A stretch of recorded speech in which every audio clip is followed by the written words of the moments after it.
ഓം ഹരി ഓം. പ്രിയപ്പെട്ടവരെ, നമ്മൾ 9ാമത്തെ ദശകത്തിൽ 8, 9, 10 ശ്ലോകങ്ങൾ നോക്കാം. ശ്രീ ഗുരുവായൂരപ്പ ശരണം. 8ാമത്തെ ശ്ലോകം. ലഭസ്വ ഭുവനത്രയീ രചന ദക്ഷതാമക്ഷതാം. ലഭസ്വ ഭുവനത്രയീ രചന ദക്ഷതാം അക്ഷതാം. ഗൃഹാണ മദനുഗ്രഹം കുരു തപശ്ച ഭൂയോ വിധേ. ഗൃഹാണ മദനുഗ്രഹം കുരു തപശ്ച ഭൂയോ വിധേ. ഭവത്വഖിലസാധനീ മയി ച ഭക്തിരത്യുത്കടേത്യുദീര്യ. ഭവത്വഖിലസാധനീ മയി ച ഭക്തിരത്യുത്കടേത്യുദീര്യ. ഗിരമാദധാ മുദിതചേതസം വേതസം. ഗിരമാദധാ മുദിതചേതസം വേതസം. ഇങ്ങനെ ആ പദം മുറിക്കാം, നോക്കാം. ലഭസ്വ ഭുവനത്രയീ രചന ദക്ഷതാമക്ഷതാം. ദക്ഷതാം അക്ഷതാം അങ്ങനെ വായിക്കാം. രചന ദക്ഷതാം അക്ഷതാം. രചന ദക്ഷതാം അക്ഷതാം ഒന്നിച്ച് വായിക്കാം. ഗൃഹാണ്, ഗൃഹാണ് എന്നാണ് കേട്ടോ, ഗ്രഹാണയല്ല, ഗൃഹാണ്. മദനുഗ്രഹം കുരു തപശ്ച ഭൂയോ വിധേ. ഭവത്വഖിലസാധനീ.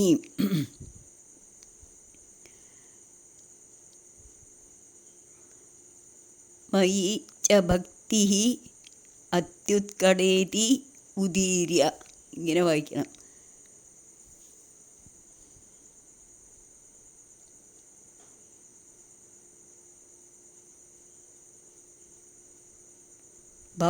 ഭവത്വഖിലസാധനീ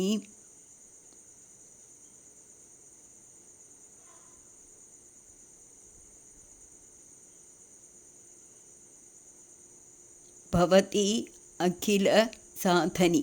അങ്ങനെയാ വരിക. ഭവതി അഖില സാധനി. ഭവത്വഖില സാധനി മയി ച ഭക്തി അത്യുത്കടേതി. മയി ച ഭക്തി അത്യുത്കടേതി. കടേ ഇതി കടേതി ഉദീര്യ. ഉദീര്യ ഗിരമാധതാ മുദിതചേതസം വേതസം.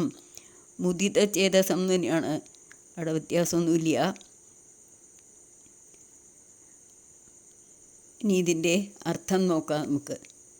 അല്ലയോ ബ്രഹ്മാവേ, ഒരു ഹാനിയും തട്ടാത്തതും ത്രൈലോക്യ സൃഷ്ടിക്ക് വേണ്ടതുമായ സാമർഥ്യം താങ്കൾക്ക് ലഭിക്കുമാറാകും. അതിന് എൻ്റെ അനുഗ്രഹത്തെ കൈക്കൊണ്ടാലും തപസ് ഇനിയും ചെയ്യുക വേണം. ഏത് കാര്യത്തെയും സാധിപ്പിക്കുന്നതായ എങ്കിലുള്ള ഭക്തിയും അതിതീവ്രമായി താങ്കൾക്ക് നിലനിൽക്കട്ടെ എന്നെല്ലാം അരുളിച്ചെയ്ത് അങ്ങ് ബ്രഹ്മാവിനെ സന്തുഷ്ടമാനസനാക്കി തീർത്തില്ലേ ഗുരുവായൂരപ്പ എന്നാണ് ഇവിടെ ഭട്ടതിരിപ്പാട് ഭഗവാനോട് ചോദിക്കുന്നത്. ഹേ ബ്രഹ്മാവേ, അങ്ങ് ലോകസൃഷ്ടി ചെയ്യണം എന്നല്ലേ ആഗ്രഹത്തോടു കൂടിയിട്ടല്ലേ എന്നെ തപസ് ചെയ്തത്. ഞാൻ സന്തോഷിച്ചിരിക്കുന്നു. ത്രൈലോക്യ സൃഷ്ടിക്ക് വേണ്ടതായിട്ടുള്ള സാമർഥ്യം അങ്ങേക്ക് ലഭിക്കും. എൻ്റെ അനുഗ്രഹം ഞാൻ തന്നു കഴിഞ്ഞു. ഇനിയും തപസ് ചെയ്യണം. പക്ഷേ ഒരു കാര്യത്തെയും സാധിപ്പിക്കുന്ന ഏത് കാര്യവും സാധിപ്പിക്കുന്ന എങ്കലുള്ള ഭക്തി എന്ന് പറയണം. ഭഗവാന്റെ അടുത്തുള്ള ആ ഭക്തി തീവ്രമാവണം, അതിതീവ്രമാണെന്ന് പറയുക. തീവ്രം കൂടിയില്ല, അതിതീവ്രമായി നിലനിൽക്കട്ടെ എന്ന് ഭഗവാൻ അനുഗ്രഹിക്കുകയാണ്. അപ്പോൾ ഭട്ടതിരിപ്പാട് പറയുകയാണ്, ഇങ്ങനെയെല്ലാം അനുഗ്രഹിച്ചില്ല ബ്രഹ്മാവിനെ ഭഗവാനെ, എന്നിട്ട് അങ്ങ് സന്തുഷ്ടചിത്തനാക്കി തീർത്തില്ലേ, അതേപോലെ എൻ്റെ പ്രാർത്ഥനയും അങ്ങ് സ്വീകരിക്കും എനിക്കിപ്പോൾ ഉറപ്പായി എന്നാണ് പറയുന്നത് ഭട്ടതിരിപ്പാട്. ഇങ്ങനെ ഉറപ്പോടുകൂടി നമുക്കും ഭഗവാനോട് പറയാറാവണം. ഇനി ഇതെങ്ങനെയാണ് ട്യൂണിൽ വായിക്കുക. ലഭസ്വ ഭുവനത്രയീ രചനം ദക്ഷതാമക്ഷതാം. ലഭസ്വ ഭുവനത്രയീ രചന ദക്ഷതാമക്ഷതാം. ഗൃഹാണമധനുഗ്രഹം കുരു തപശ്ച ഭൂയോ വിധേ. ഗൃഹാണമദനുഗ്രഹം കുരു തപശ്ച ഭൂയോ വിധേ. ഭവത്വഖിലസാധനീ മയി ച ഭക്തിരത്യുത്കടേതി. ഭവത്വഖിലസാധനീ മയി ച ഭക്തിരത്യുത്കടേതി ഉദീര്യ ഗിരമാധരാ മുദിതചേതസം വേതസം ഉദീര്യ ഗിരം ആധരാ മുദിതചേതസം വേതസം. മുദിതചേതസ് എന്ന് പറഞ്ഞാൽ സന്തോഷത്തോടു കൂടി എന്നർത്ഥം. ഇനി 9ാമത്തെ ശ്ലോകം നോക്കാം.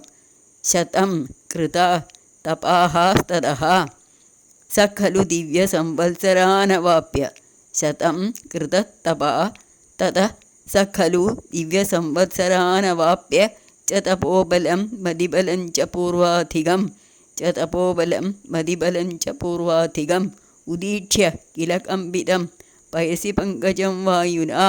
ഉദീക്ഷ്യ കില കമ്പിതം പയസി പങ്കജം വായുനാ.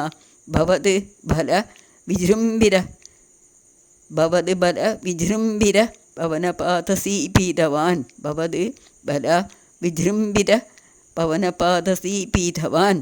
ഇതെങ്ങനെയാ പദം മുറിക്കാൻ നോക്കാം. ശതം കൃതതപാഃ തതഃ അങ്ങനെയാണ് വായിക്കേണ്ടത്. അപ്പം അങ്ങനെ പറ്റിയില്ലെങ്കിൽ ഇങ്ങനെയും വായിച്ചാൽ തെറ്റൊന്നുമില്ല. കൃതതപാഃ തതഃ തപാസ്തതഃ വായിക്കണം, അല്ലെങ്കിൽ തപാഃ തതഃ അങ്ങനെയും വായിക്കാം. സ ഖലു ദിവ്യ സംവത്സരാനവാപ്യ ഒന്നിച്ച് കൊടുത്തിട്ടുണ്ട്. സ ഖലു ദിവ്യ സംവത്സരാൻ അവാപ്യ. ദിവ്യ സംവത്സരാൻ അവാപ്യ ച തപോബലം ബദിബലം ച പൂർവാധികം ഉദീക്ഷ്യ ഗിലകമ്പിതം പയസി പങ്കജം വായുനാ. ഭവത് ബലവിജൃംഭിരഃ വിജൃംഭിരഃ പവനപാതസീപീതവാൻ. ഇതിലും അധികം പദമൊന്നും മുറിക്കാനില്ല. നല്ല അർത്ഥം നോക്കാം.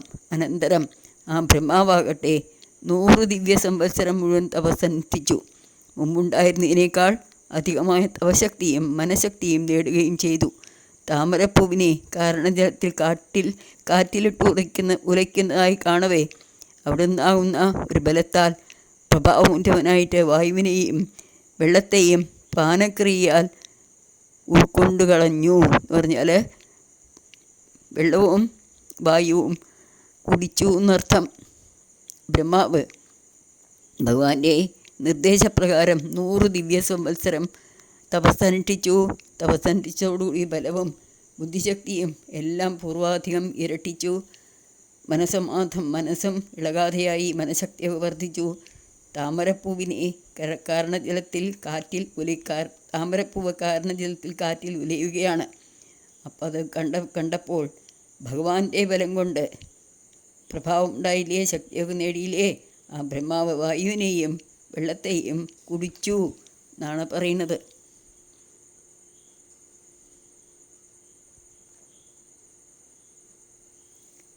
ഇനി നമുക്ക് ഇതൊന്ന് ട്യൂണിൽ ചൊല്ലി നോക്കാം.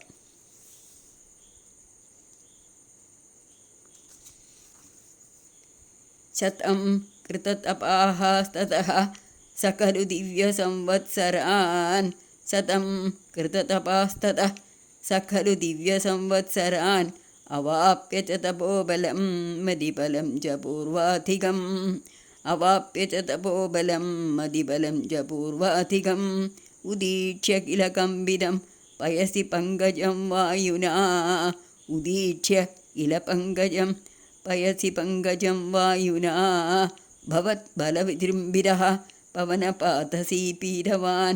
ഭവത് വിജൃംഭിരഃ പവനപാതസീപീതവാൻ.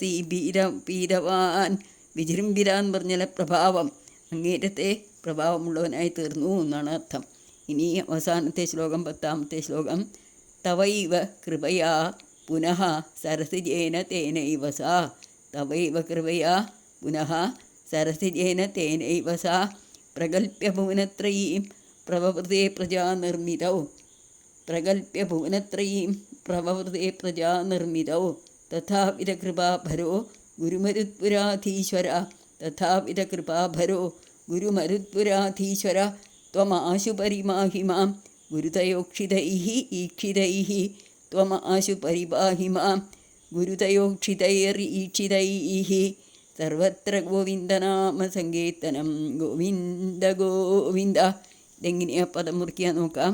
തവൈവ കൃപയാ പുനഃ സരസിജേന തേനൈവ സാ പ്രകൽപ്യ ഭുവനത്രയീം പ്രവവൃതേ പ്രജാനിർമ്മിതൗ. തഥാവിധകൃപാഭരോ ഗുരുമരുത്പുരാധീശ്വര ത്വമാശു പരിപാഹി മാം ഗുരുതയോക്ഷിതൈഃ ഈക്ഷിതൈഃ. അങ്ങനെ വായിക്കണം. ത്വമാശു പരിപാഹി മാം ഗുരുതയോക്ഷിതൈഃ ഈക്ഷിതൈഃ. ഗുരുതയോക്ഷിതൈരീക്ഷിതൈ എന്ന് എഴുതിയിട്ടുണ്ട്. അങ്ങനെ വായിക്കാൻ ബുദ്ധിമുട്ടാണെങ്കിൽ ഇങ്ങനെ വായിച്ചാൽ മതി. ഗുരുതയോക്ഷിതൈഃ ഈക്ഷിതൈഃ. സർവത്ര ഗോവിന്ദനാമ സങ്കീർത്തനം. ഗോവിന്ദ ഗോവിന്ദ. ഇതിൻ്റെ അർത്ഥം നോക്കാം നമുക്ക്. പുനഃ സ തവ കൃപയാ ഏവ. പിന്നെ ബ്രഹ്മാവ് അവിടുത്തെ കാരുണ്യത്താൽ തന്നെ തേന സരസജേന ഏവ ഭുവനത്രയം പ്രകൽപ്യ.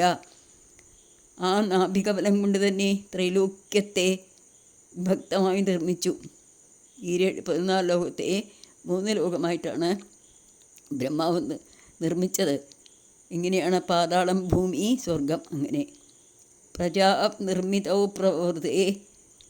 പ്രജാസൃഷ്ടികാര്യത്തിൽ ഏർപ്പെട്ടു. ഗുരുമുരത്പുരാധീശ്വര. ഹേ ഗുരുവായൂരപ്പ, ത്വം തഥാവിധകൃപാപരഃ. അങ്ങ് ആ വിധത്തിലുള്ള കാരുണ്യം നിറഞ്ഞ ഗുരുതയോക്ഷിതൈരീക്ഷിതൈഃ എന്നാണ് പറയുന്നത്. കനത്ത കാരുണ്യത്താൽ കുളിർത്ത കടാക്ഷങ്ങളെ കൊണ്ട് ആശുമാം പരിപാഹി. താമസിയാതെ ഈയുള്ളവനെ തികച്ചും കാത്തരുളേണമേ എന്നാണ് പ്രാർത്ഥിക്കുന്നത് ഭട്ടതിരിപ്പാട് ഭഗവാനോട്. അതുപോലെ നമുക്ക് പ്രാർത്ഥിക്കാമല്ലോ അല്ലേ? ആ ബ്രഹ്മാവ് ഭഗവാന്റെ കാരുണ്യം കൊണ്ട് തന്നെ ഈ നാഭികമലം എന്ന് പറഞ്ഞാൽ താമര ഭഗവാന്റെ നാഭിയിൽ നിന്നുണ്ടായത് കൊണ്ട് ആണല്ലോ നാഭികമലം എന്ന് പറയുന്നത്. ആ താമരയെ തന്നെ 3 ലോകമായി കൽപ്പിച്ച് പ്രജകളെയൊക്കെ സൃഷ്ടിക്കുന്ന കാര്യത്തിൽ ഏർപ്പെട്ടു. ഹേ ഗുരുവായൂരപ്പ, അവിടുന്ന് ഇപ്രകാരം ബ്രഹ്മാവിനെയൊക്കെ അനുഗ്രഹിച്ചില്ലേ, അതുപോലെ അടിയനെയും അനുഗ്രഹിക്കണം. അവിടുത്തെ കനത്ത കരുണാകടാക്ഷത്താൽ. അതാണ് ഗുരുതയോക്ഷിതൈ എന്ന് പറയാൻ കാരണം. കനത്ത കരുണാകടാക്ഷത്താൽ അടിയനെയും നോക്കിയാൽ അടിയൻ്റെ രോഗം വളരെ വേഗം മാറുമല്ലോ ഗുരുവായൂരപ്പ. അതുകൊണ്ട് അടിയനെ ഈ രോഗമൊക്കെ മാറ്റി കാത്തരുളേണേ എന്ന് പ്രാർത്ഥിക്കുകയാണ്. ഇവിടെ പരിപാഹി പറഞ്ഞാൽ കാത്തരുളൂ എന്നർത്ഥം. ആശു എന്ന് പറഞ്ഞാൽ വളരെ വേഗം എന്നാണ് അർത്ഥം. മഹാപ്രഭുവായ ഗുരുവായൂരപ്പനോട് ഭട്ടതിരിപ്പാട് ഇപ്രകാരം പറഞ്ഞുകൊണ്ട് ഈ ദശകം ആ ഉണ്ണിക്കണ്ണനെ തൃപ്പാദങ്ങളിൽ സമർപ്പിച്ചു. ഓരോരോ ശ്ലോകം കഴിയുന്തോറും ഭഗവാനെ നോക്കി ചോദിക്കും, ഈ ശ്ലോകം എഴുതിയത് ശരിയല്ലേ? ഇവിടെ പറഞ്ഞ വിവരണങ്ങളൊക്കെ ശരിയല്ലേ? ഇതൊക്കെയല്ലേ ഭാഗവതത്തിൽ വ്യാസഭഗവാൻ പറഞ്ഞത്? അല്ലെങ്കിൽ അങ്ങ് നടത്തിയ ലീലകളിൽ ഇതൊക്കെ ഉൾക്കൊണ്ടിട്ടില്ലേ ഗുരുവായൂരപ്പ എന്നാണ് ചോദിക്കുക. അവിടെയും ഭഗവാനെ ബ്രഹ്മമായിട്ട് തന്നെയാണ് ഭട്ടതിരിപ്പാട് കണ്ടുകൊണ്ടിരുന്നത്. വീണ്ടും വീണ്ടും നമ്മളെ ഓർമ്മിപ്പിക്കുകയാണ്, ഈ കാണുന്ന ഉണ്ണിക്കണ്ണൻ വെറും ഒരു കണ്ണനല്ല, ഈ ഭൂലോകത്തിൻ്റെ ഈ 14 ലോകത്തിൻ്റെയും അധിപനാണ് എന്നുള്ള കാര്യം നമ്മൾ ഒരിക്കലും മറന്നു പോകരുത്. കണ്ണനോട് കളിക്കുമ്പോഴൊക്കെ കൊള്ളാം, എല്ലാം ചെയ്യാം, എങ്ങനെ വേണമെങ്കിലും ഭഗവാനെ ആരാധിക്കാൻ നമുക്ക് അതിനുള്ള പൂർണ്ണ സ്വാതന്ത്ര്യം കൃഷ്ണാവതാരത്തിൽ കൂടെ ഭഗവാൻ നമുക്ക് തന്നിട്ടുണ്ട്. രാമാവതാരത്തിലാണെങ്കിൽ കുറച്ചൊക്കെ നമ്മൾ മര്യാദയോടുകൂടി നിൽക്കണം. കുറച്ചൊരു ഗൗരവം രാമാവതാരത്തിലുണ്ടോ എന്ന് സംശയം. എന്താ വെച്ചാൽ രാമൻ ചക്രവർത്തിയായിരുന്നില്ലേ? ഇവിടെ കൃഷ്ണനോ ചക്രവർത്തിയൊന്നുമല്ല, ഒരു ഇടയന്മാരുടെ ഇടയിലല്ലേ അദ്ദേഹം വളർന്നതും കളിച്ചതും ഒക്കെ. അപ്പോൾ ആ ഭാവന എല്ലാവരോടും കൂടിയും ഒന്നിച്ചൊന്നിച്ച് നടക്കാനാണ് അത്രേ ശ്രീകൃഷ്ണ ഭഗവാനാവുമ്പോൾ ആ പരബ്രഹ്മത്തിനിഷ്ടം. അതേസമയം ശ്രീരാമനായിരിക്കുമ്പോൾ ഒന്ന് അകന്ന് നടക്കാനാണ് അത്രേ താല്പര്യം. അങ്ങനെയും മഹാത്മാക്കൾ പറഞ്ഞു കേട്ടിട്ടുണ്ട്. ഏതായാലും പരബ്രഹ്മം തന്നെയായ ഗുരുവായൂരപ്പനെ ആ ഭാവനയോടുകൂടി തന്നെ നമ്മൾ പൂജിക്കാം, ആരാധിക്കാം, സ്നേഹിക്കാം. ആ ഭഗവാനോട് എന്തും പറയാം. ചിലപ്പോൾ ഭാര്യയ്ക്ക് ഭർത്താവിനോട് പറയാൻ പറ്റില്ല, ഭർത്താവിന് ഭാര്യയോട് പറയാൻ പറ്റില്ല, മക്കളോട് പറയാൻ പറ്റില്ല, സ്നേഹിതന്മാരോട് പറയാൻ പറ്റില്ല, പിന്നെ ആരോട് പറയും? സന്തോഷമാണെങ്കിലും സങ്കടമാണെങ്കിലും വെറുപ്പാണെങ്കിലും അസൂയാണെങ്കിലും ഒക്കെ ആ ഗുരുവായൂരപ്പൻ്റെ മുന്നിൽ പോയിരുന്ന് നമുക്ക് വിളിച്ച് പറയാം എന്നാണ് പറയുന്നത്. അപ്പോൾ ഗുരുവായൂർ പോയിരുന്ന് പറയാനുള്ള സൗകര്യം സമയമുണ്ടോ എന്ന് ചോദിച്ചാൽ അവനവൻ്റെ വീട്ടിൽ പൂജ